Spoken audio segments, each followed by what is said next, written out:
Hello everyone, my name is Sabrina McKnight and I'm the online coordinator for Shenandoah School Corporation. I am here to talk to you guys today about the Indiana graduation pathways. This is the new requirement in order for students in the state of Indiana to graduate. Normally kids have taken the I-STEP exam, which is what is fading out, and this is the new thing that is coming in. So this does affect every single student that is in our building.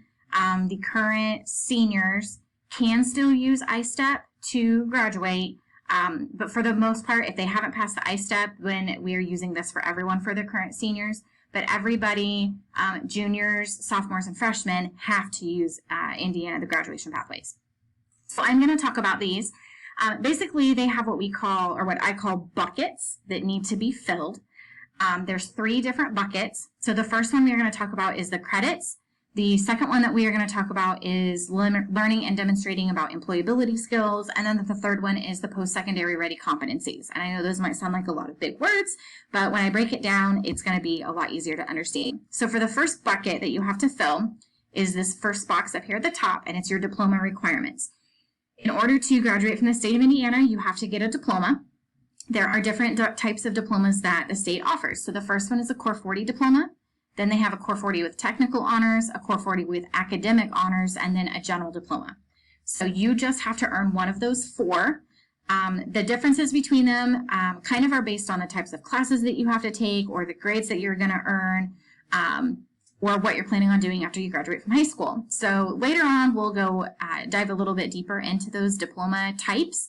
But for right now, you just have to earn one of them. And I tell people bucket 1 is kind of the easiest bucket to get because you're already doing it anyways. You're already taking classes. You're already working to get that diploma. So really, as long as you're passing your required classes that you need to graduate and get a diploma, bucket 1 kind of takes care of itself. So moving down to bucket 2, this is where you have learning and demonstrating employability skills. So within this bucket, there are 3 different areas.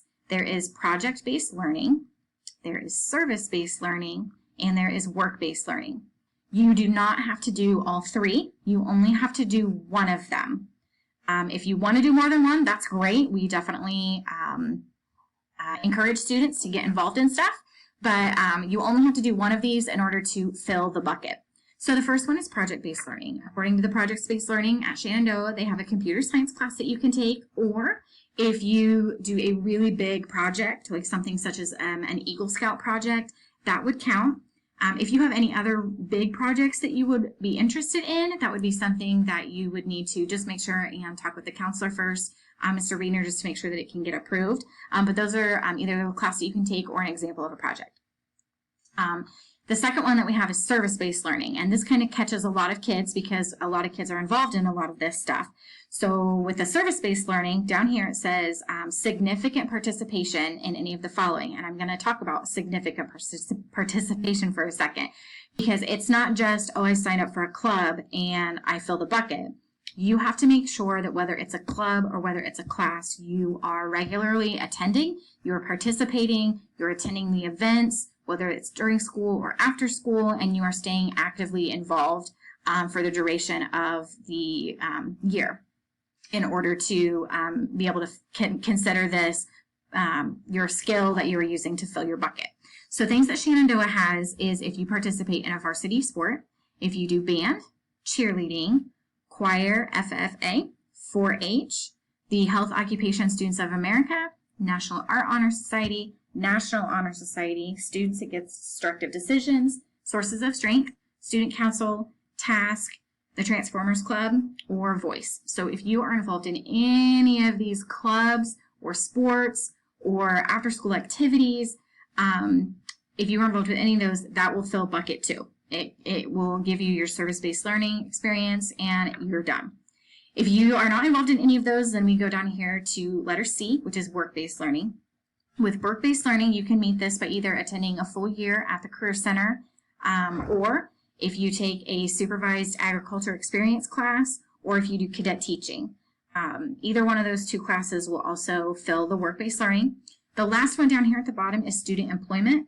With that one, if you just have an example for your employment is just a copy of your pay stub. So if you have that and you can bring it in, that will meet letter C, which will fill your bucket. Again, you don't have to do all 3. You only need to do one of them. Moving over here to the post-secondary ready competencies for bucket 3, we have all these different letters down here. And again, you only have to do one. You do not have to do all of these. So the first thing you are doing is if you earn an academic or a technical honors diploma, that will fill bucket 3 for you.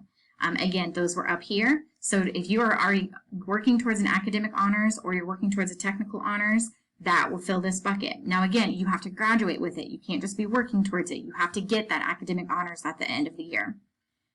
The next one is the ACT exam. This is a college entrance exam. It is issued usually on Saturdays a few times throughout the year. Mostly juniors and seniors take it. It is not an assessment that we give here at school, so it is something the students would have to sign up and take. You either have to get your English scores, the English and reading scores, or you get the math and science scores. The SAT, you have to get the evidence-based reading and writing score as well as the math score. So there's 2 scores on there, and you have to reach those scores when you take that assessment. The SAT is something new that we are going to be giving this school year to all of our juniors. The state will be paying for it, so once a year the juniors will take this assessment in school. You can take it outside of school. It is also just like the ACT. It is available on Saturdays throughout the year. It is a test that, just like the ACT, you do have to pay for outside of school. If you qualify for free or reduced lunch, you can qualify for also a waiver where the SAT and the ACT, you can take those for free.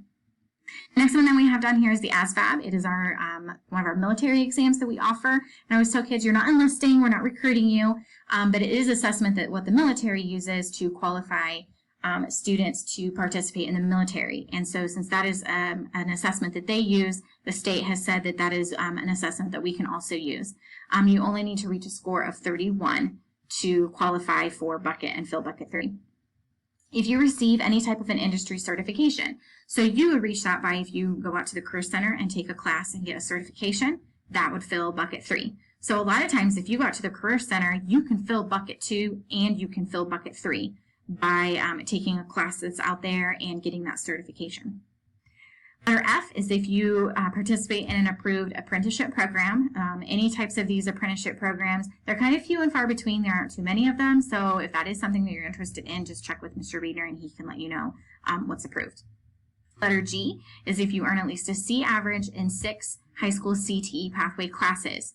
So with this, I will say I think some of this might be changing a little bit because I know it says 6 high school classes, but the state now, instead of 6 classes, has changed it to where you have to have 2 upper level classes. So that, again, when I talked about at the beginning, kind of some of the stuff the state is going through and changing, that is one of them that they are currently updating. Letter H is if you learn at least a C average in 3 dual credit courses. One of them has to be a core content or a CTE pathway course. So if you are taking any of the dual credit classes that we offer here, you have to not only just take the class, but you do have to earn the credit, the college credit, and you have to get at least a C average in those classes. And then the last one, the letter I, is for a locally approved pathway. We, as far as I know at Shenandoah, do not have our own approved through the state locally approved pathway yet. I know there are some other schools out there that have done that, and we are looking into a couple different pathways. But for right now, that one is still not something that we offer at Shenandoah. But definitely through these other ones, it is possible for every single student in our building to earn at least one of these letters to fully complete their bucket. So those are the 3 different areas, the 3 different buckets, what I call them, that you need to fill in order to get your graduation pathway completed. And if you have any further questions about any of these, do not hesitate to contact myself. I'm located in the high school office right next to Mr. Reedner, or you can also contact Mr. Reedner, and we will be happy to answer any questions that you have. Thank you.